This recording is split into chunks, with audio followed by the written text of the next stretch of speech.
Hi kids, this is Dr. Aruna Bhargava's Kids Satsang with Nani for kids 10 years and older. Now, I'm so happy to be with you all again. So today's topic is training the mind to be happy. Training the mind to be happy. Okay, let us begin as we always do, asking Bhagwanji or God to take us from the darkness of ignorance to the light of knowledge. This is a Sanskrit mantra, so please repeat after me.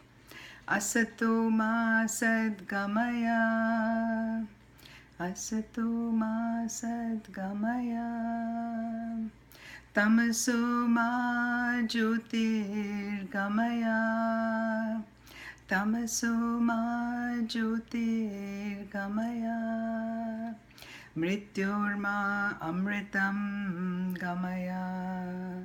Mrityorma amritam gamaya. So kids, welcome back. And as I said to you, today's topic is training the mind to be happy. Now this is an important topic because it grieves me when I see so many young kids who are depressed. In the US, they say the average depression age is 14 years. Now that is unimaginable. There's no reason for that. Okay, now many of you kids have been in my satsang now for 8 years. I started this for my grandsons, and the older one will be going to college in a year and a half. And there are many others who through word of mouth joined the satsang and who too will be going to college very soon. And some new people who might be listening to this are already in college. Kids, developing a relationship with God or Bhagwanji is one thing that'll keep you on the straight, right path and avoid all the temptations that you might see in college.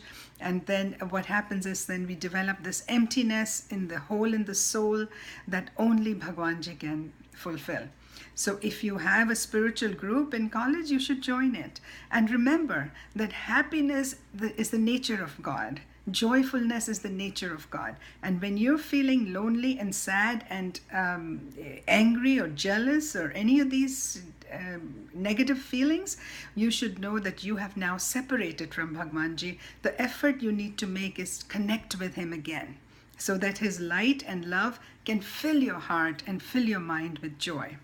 Now you might say, can we train our mind to be happy? Aren't people born with certain natures, happy, sunny nature, or some people are grumpy and grouchy all the time? Now, to some extent, yes, there is nature. That does affect. Some people are more positive by nature. But kids, life itself is a package deal. It is a glass half full of water. You can look at it as half full or you can look at it as half empty, and both will be true. So what I want you to do is train your mind to look at life as half full, and you will be joyful. And as we perceive, that's how the world is for most part.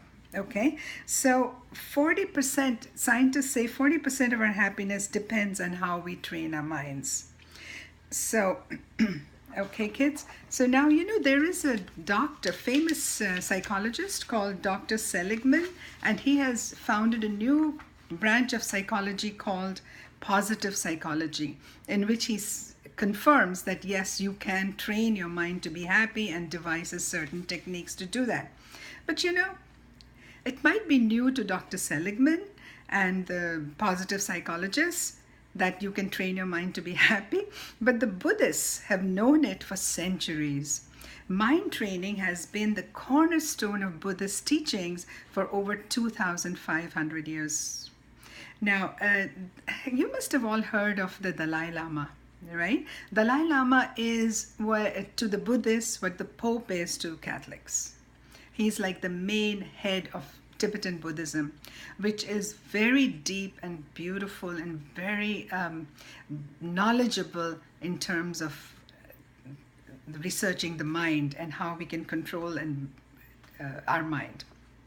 So after China took over Dalai Lama's country, Tibet, the Dalai Lama, who was a young boy at that time, escaped on foot from Tibet and walked in the snowy Himalayan mountains until he reached India. The Indian government gave him shelter and gave a region of India high up in the Mount Himalayan foothills called Dharamshala to him so he and his followers could live there. The Dalai Lama set up his residence and his monasteries there in Dharamsala. A whole peaceful town grew around him.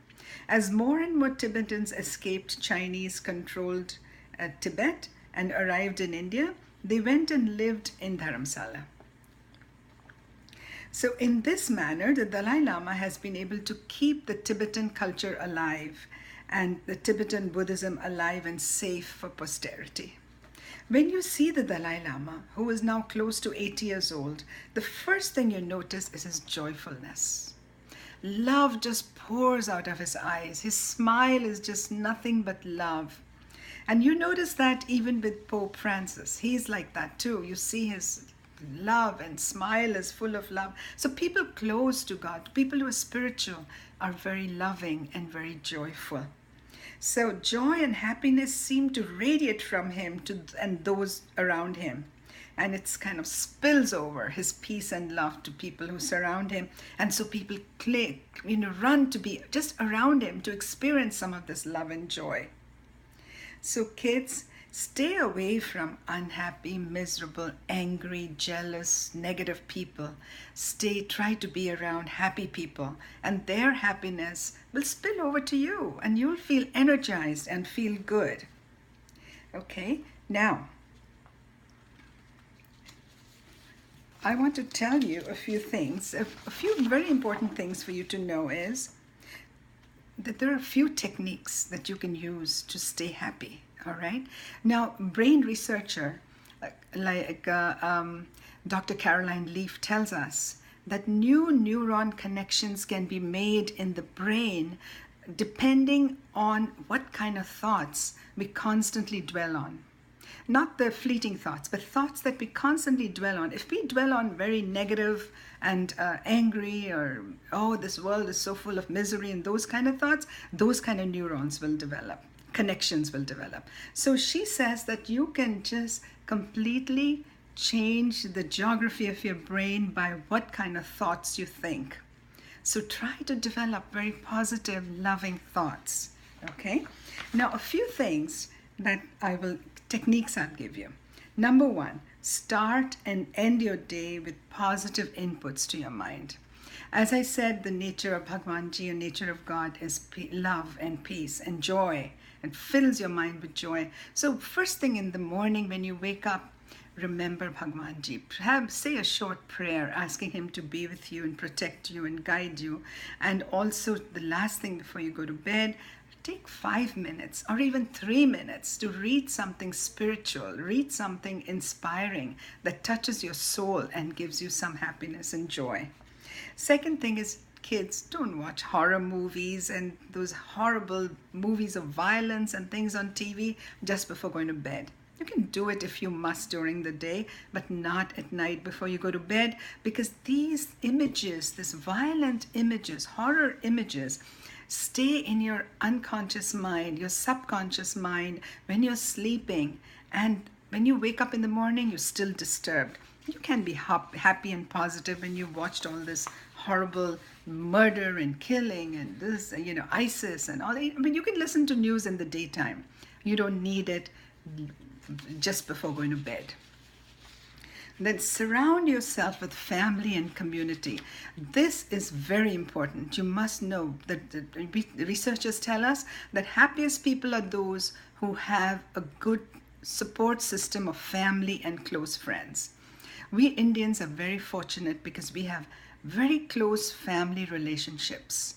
Even in the US, you must have noticed that when your parents are very close to not only their siblings, but they're also very close to their cousins. And when there is a family get together, and it's almost like a therapy session, group therapy session, they share all the problems and everybody gives you advice. And by the end of it, you go back feeling much better. And I have seen some kids who are raised here in the US, when family come to visit, they just run to the basement and play their video games. Don't do this, because you don't take your family for granted. This is the best treasure you have. And this strong family support is what's going to protect you throughout your life. It's so wonderful to be close to your cousins who will be with you always, and they'll be also your best friends. So the words you say to yourself matter. That's another thing, kids, I want you to remember. Never say negative things. Oh, you'll never amount to anything. I'm no good. I'm useless. I suck. I fail. I'm no good. Don't say things like that. Whenever you catch your mind saying these things, visualize a blackboard with eraser and erase it, or press the delete button. Don't even argue with it. Just get rid of a negative thought and say to yourself, I'm amazing. I have done well, and maybe I made a mistake, but I can change it. I can do better next time. And whenever you do something good, give yourself credit, Say how wonderful you are. Don't say anything negative about yourself. And the fifth thing is count your blessings. Literally.